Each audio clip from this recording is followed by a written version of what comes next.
कि जुमे का रोज़ आए, ये जुमे का दिन आ जाए तो सबसे पहले हमें और आपको क्या करना चाहिए? जुमे के दिन या रात को सूरतुल कहफ की तिलावत का एहतमाम करना चाहिए। उम्मत मुस्लिमा को, इस मुसलमान उम्मत को चाहिए कि सूरतुल कहफ पढ़ने का एहतमाम करें। इस ताल्लुक़ से अल्लाह के नबी सल्लल्लाहु अलैहि वसल्लम का फरमान है, आपने फरमाया कि जो शख्स जुमे के दिन सूरतुल कहफ पढ़े तो 2 जुमा के दरमियान उसके लिए नूर ही नूर होगा। एक जुमा से लेकर दूसरे जुमा तक उसके लिए रोशनी ही रोशनी होगा, नूर ही नूर होगा। और एक दूसरी हदीस में अल्लाह के नबी सल्लल्लाहु अलैहि वसल्लम ने फरमाया, जिसने जुमे के रोज़ सूरतुल कहफ पढ़ने का एहतमाम किया उसके मकाम से लेकर के खाना काबा तक उसके लिए सारा रास्ता मुनव्वर हो जाएगा, रोशन हो जाएगा। ये 2 हदीसें इस ताल्लुक़ से अल्लाह के नबी सल्लल्लाहु अलैहि वसल्लम ने फरमाया।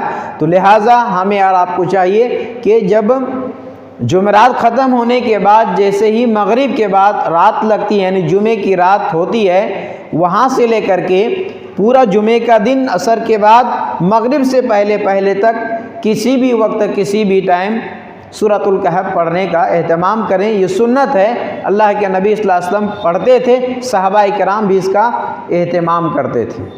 पहला प्रोग्राम हमारा सूरतुल कहफ पढ़ने का होना चाहिए। दूसरा प्रोग्राम यौम जुमा कसरत दुरूद, यानी जुमे का दिन आ जाए, दिन हो या रात हो, तो अल्लाह के नबी सल्लल्लाहु अलैहि वसल्लम की ज़ात गिरामी पर कसरत से दुरूद पढ़ने का एहतमाम करना चाहिए।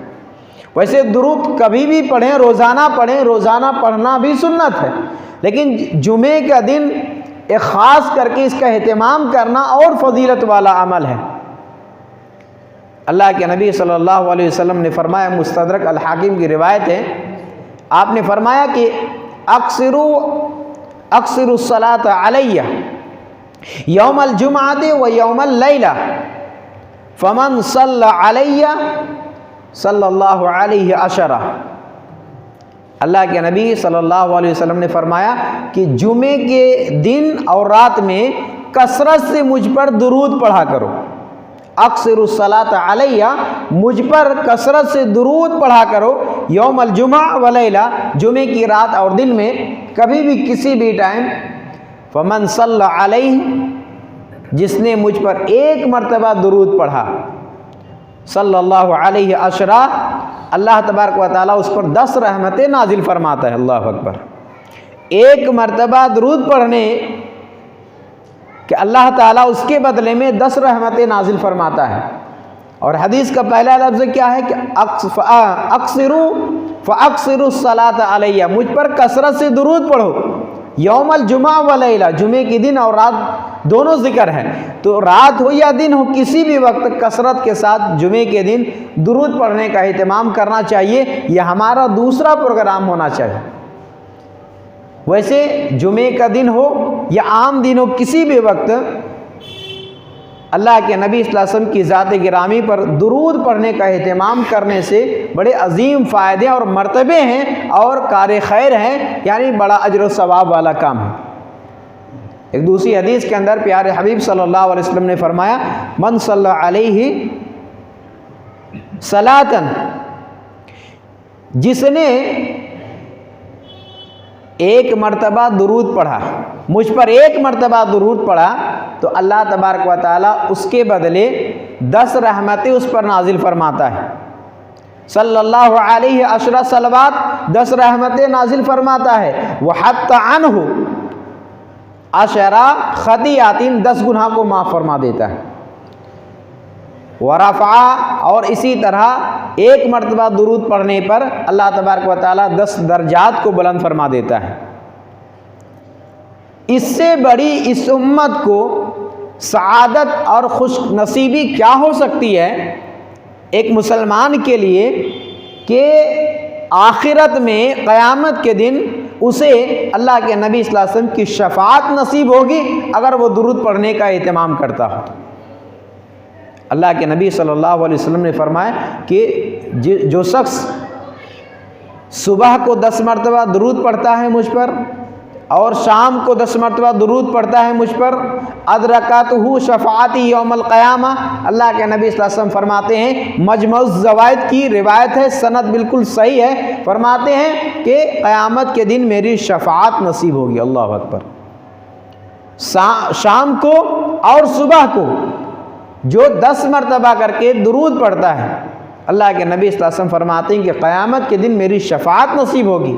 ख़ताएँ माफ़ होते हैं अलग, दर्जात बुलंद होते हैं अलग, और अल्लाह तबारक व तआला की रहमतें अल्लाह नाजिल फरमाता है ये अलग, इसके अलावा अलग से, और ये बहुत बड़ी हम सब के लिए कामयाबी और सआदतमंदी होगी, खुशकिस्मती होगी। हम इसका एहतमाम करेंगे तो ये फ़जीलत हम हासिल कर सकते हैं इंशाअल्लाह। अल्लाह ताला हमें और आपको इसकी तौफीक दे। दूसरा प्रोग्राम हमारा दुरूद का एहतमाम करना चाहिए। तीसरा प्रोग्राम क्या हो, जुमे के रोज़ जिस कदर जल्दी मुमकिन हो नमाज जुमा के लिए तैयारी करके मस्जिद आ जाना चाहिए। हम लोग टाइम देखते हैं कि 1:45 बजे खुतबा शुरू होगा, 5 मिनट 10 मिनट पहले निकलते हैं। बस औकात ऐसे भी टाइम लोग आते हैं कि इमाम मेंबर पर चले जाते हैं जब हाजिर होते हैं, और अल्लाह रहम फरमाए, हिदायत दे, जगह नहीं है फिर भी आगे जाना है और आगे बैठना है। ये हमारे लिए बड़ी बदकिस्मती की बात है, और वाज़ेह हदीस है, इंशाअल्लाह भी वो हदीस भी आपके सामने कोट करूँगा। तो जुमे के रोज़ तीसरा काम ये होना चाहिए कि हम सुबह से तैयारी करें। आम तौर पर जुमे के रोज़ यहाँ देख रहा हूँ 6 सालों से कि लाइट भागने का, गोल होने का बड़ा एहतमाम होता है, इस चक्कर में भी हम देरी कर जाते हैं। तो ये फजीलत सुनने के बाद हम लाइट के गोल होने का इंतज़ार क्यों करें कि लाइट गुल हो जब हम इसका एहतमाम करेंगे और इस वजह से हमें देरी होगी, तो हम सुबह से इसका एहतमाम करें, सुबह ही से। क्योंकि एक हदीस है, अल्लाह के नबी सल्लल्लाहु अलैहि वसल्लम ने फरमाया, जब जुमा का दिन आता है तो फरिश्ते मस्जिद के दरवाजे पर रजिस्टर लेकर के खड़े हो जाते हैं। रजिस्टर लेकर के फरिश्ते खड़े हो जाते हैं। अल-अव्वल फल-अव्वल, जो जैसे आता है उसका वो नाम लिखते हैं, जो पहले आता है, जो बाद में आता है, सबका नाम दर्ज करते हैं। और नाम क्या दर्ज करते हैं, जो पहले घड़ी में जितने लोग आते हैं, एक वक्त मुकर्रर है, फिक्स नहीं है किस टाइम, जो जितने एक साथ में पहली घड़ी में जो जितने लोग आ जाते हैं उसको उसका अजर कितना लिखा जाता है मालूम है? हदीस का लफ्ज़ है कि उसने गोया कि अल्लाह की राह में एक ऊँट कुर्बान किया है, एक ऊँट कुर्बान करने के बराबर उसका अजर व सवाब लिखा जाता है।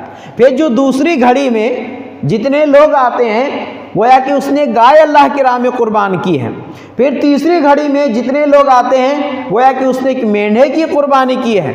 चौथी घड़ी में जितने लोग आते हैं उसका अजर इतना लिखा जाता है गोया कि उसने एक मुर्गी अल्लाह के राह में कुर्बान किया हो, सदका किया हो। और पांचवी घड़ी में जितने लोग आते हैं, जो बिल्कुल सबसे आखिर में बैज़ा का लफ्ज़ है, एक अंडा अल्लाह की राह में कुर्बान किया हो, इसके बराबर अजर सवाब मिलता है। आगे हदीस का अल्फाज है कि जब इमाम को फरिश्ते देख लेते हैं मेंबर पर आने के लिए, तो फरिश्ते अपने रजिस्टर को लपेट देते हैं, समेट देते हैं और हाजिर होकर के इमाम का खुतबा सुनते हैं। इससे पता क्या चला, जो जितना जल्दी और पहले आएंगे उतना बड़ा अजर हासिल कर सकता है। एक ऊँट की कीमत क्या आज के दौर में, गाय, मेंढे, यानी फ्री की ये सवाब हम मिल रहा है। अगर हम पहले आते हैं, पहले साथ में आते हैं, तो ऊँट के बराबर कम से कम कहूँ तो 10-15 हज़ार, कम से कम बोल रहा हूँ, इतना गोया कि हमने सदका किया, अल्लाह के राह में खर्च किया, इसके बराबर अजर व सवाब मिलता है पहली साथ में आने वालों के लिए। फिर उसके बाद आते हैं तो गाय, फिर मेंढे, फिर मुर्गी, फिर अंडा। और आखिर में क्या है कि जब इमाम मेंबर पर चले जाते हैं तो फरिश्ते भी अपने रजिस्टर को बंद कर देते हैं और वो भी खुतबा सुनने लगते हैं। तो लिहाजा हमारे लिए तीसरा प्रोग्राम ये होना चाहिए कि जुमे के रोज़ जिस कदर जल्दी मुमकिन हो हम तैयारी करके मस्जिद में आ जाएं। चौथा प्रोग्राम, जुमे के रोज़ गुस्ल का एहतमाम ज़रूर करें। सही मुस्लिम की हदीस है, अल्लाह के नबी सल्लल्लाहु अलैहि वसल्लम ने फरमाया, अल-गुस्लु यौमल जुमा वाजिबुन अला कुल्li मुहतलिमिन। जुमे के दिन गुस्ल करना हर बालिग के ऊपर ज़रूरी हो जाता है। मुहतलिम कहते हैं जो बुलूगत में कदम रखता है, जिसका एहतलाम होता हो, तो हर बालिग, हर जवान पर, चाहे वो मर्द हो या औरत हो, गुस्ल करना वाजिब है। जुमे के रोज़ गुस्ल करना ज़रूरी है, वाजिब है, अल्लाह के नबी सल्लल्लाहु अलैहि वसल्लम के फरमान की रोशनी में। तो जुमे के रोज़ गुस्ल का एहतमाम खुसूसी तौर पर करें। ठीक इसी तरह पांचों प्रोग्राम यौम जुमा खुशबू और मिसवाक का एहतमाम कीजिए। गुस्ल कर लिया आपने, उसके बाद मुयस्सर है तो खुशबू का और मिसवाक का भी जुमे के रोज़ स्पेशल तौर पर एहतमाम करें। 7 दिन अगर 6 दिन नहीं कर सकते हैं तो जुमे के दिन कम से कम इसका एहतमाम करें। अल्लाह के नबी सल्लल्लाहु अलैहि वसल्लम की इस ताल्लुक़ से हदीस है, आपने फरमाया कि जो शख्स जुमा के दिन गुस्ल करना वाजिब है, वस्सिवाक, और उसको चाहिए कि वो मिसवाक करे, वयमस्सु मिनत्तीबि मा क़दर अलैहि, और जिस कदर मुमकिन हो सके खुशबू का एहतमाम करें।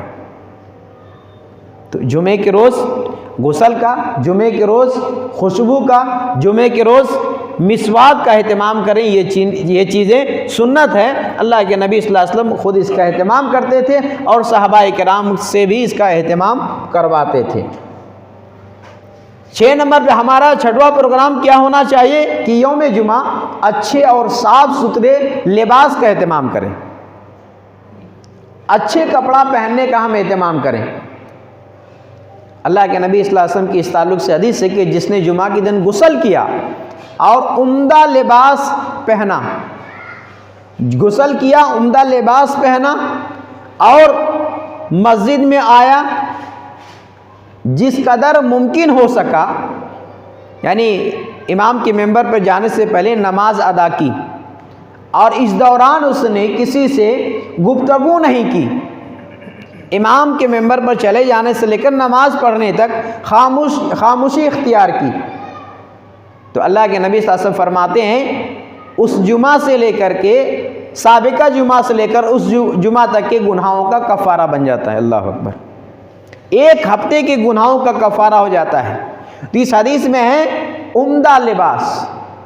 एक मरतबा अल्लाह के नबी सल्लल्लाहु अलैहि वसल्लम खुतबा दे रहे थे जुमे के रोज़, सहाबाए किराम को देखा कि खुरदुरा लिबास, वो लिबास जो वो काम काज में इस्तेमाल करते हैं, वही पहन कर आ गए।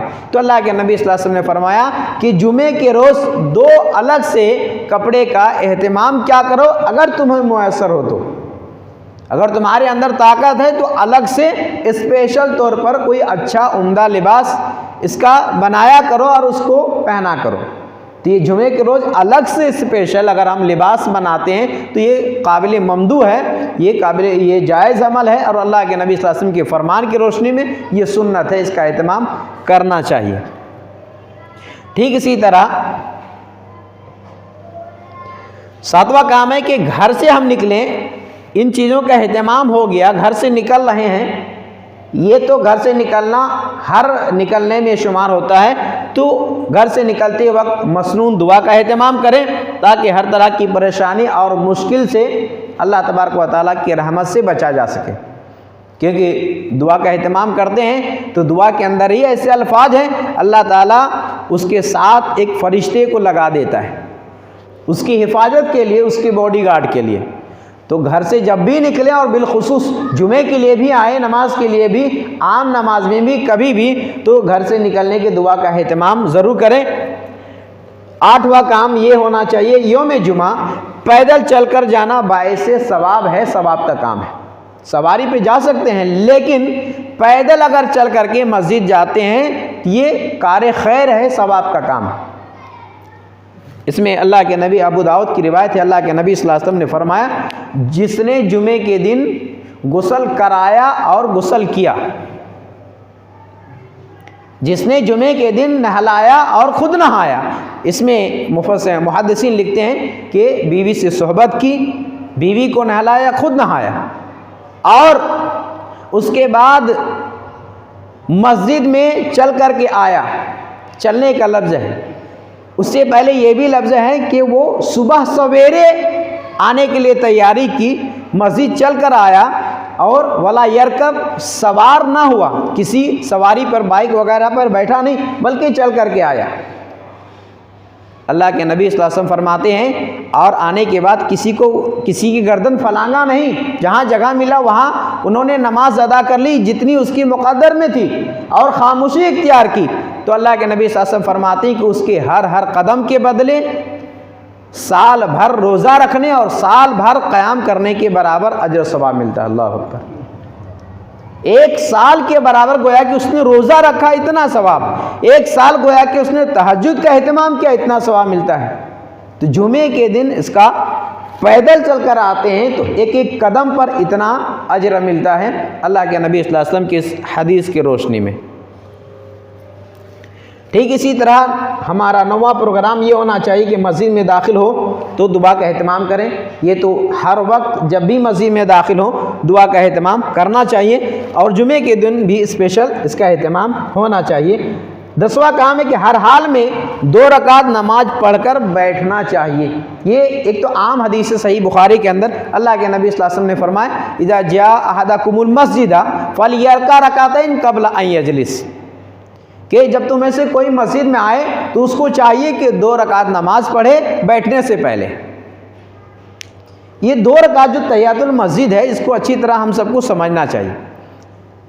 बैठने से पहले 2 रकात नमाज पढ़े। हम उस वक्त आए कि हमारे पास 2 मिनट 2.5 मिनट वक्त है, हम नहीं पढ़ सकते हैं, ऐसे वक्त में हमें खड़े खड़े जिक्र अस्कार में मशगूल रहना चाहिए। या हम आए अभी उतना टाइम नहीं, सिर्फ 2 रकात जो सुन्नत है, फजर की सुन्नत है 2 रकात, 2 ही रकात पढ़ सकते हैं।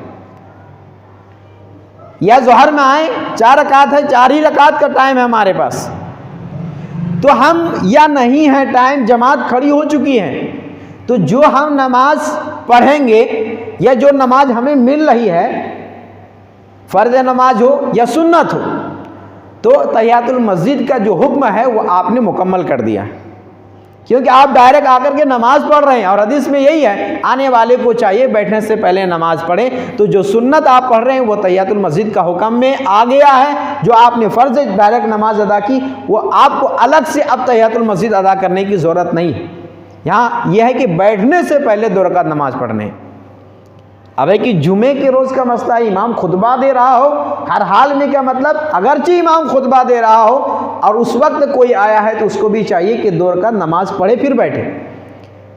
एक रिवायत सही मुस्लिम के अंदर या बुखारी के अंदर, दोनों में से किसी एक में, एक साहिब रसूल सलेक गुदफानी रदी अल्लाह अन्हु उस वक्त जुमे मस्जिद में तशरीफ़ लाए कि अल्लाह के नबी सल्लल्लाहु अलैहि वसल्लम मेंबर पर खुतबा दे रहे थे। आने के बाद वो बैठ गए।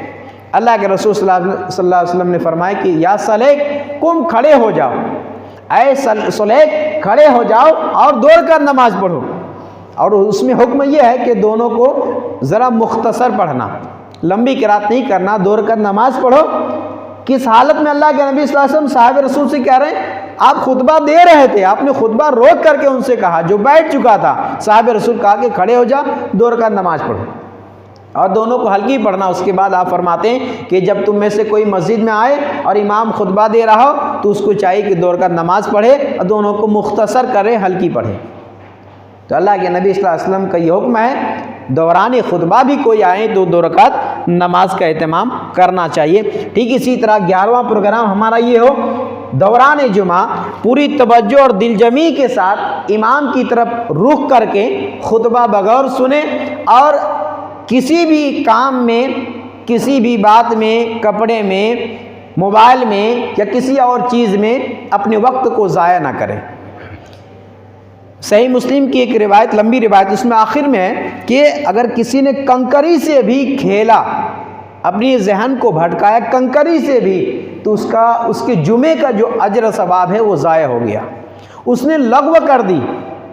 लग़्व ये है कि कोई बात भी कर रहा है उसे हम चुप नहीं करा सकते, ना ज़ुबान के ज़रिए, ना हाथ के इशारे के ज़रिए, ना आँख के ज़रिए कि चुप रहो। लग़्व करना गोया कि जुमे का जो अजर सवाब है वो बर्बाद है, वो ज़ाया हो जाता है।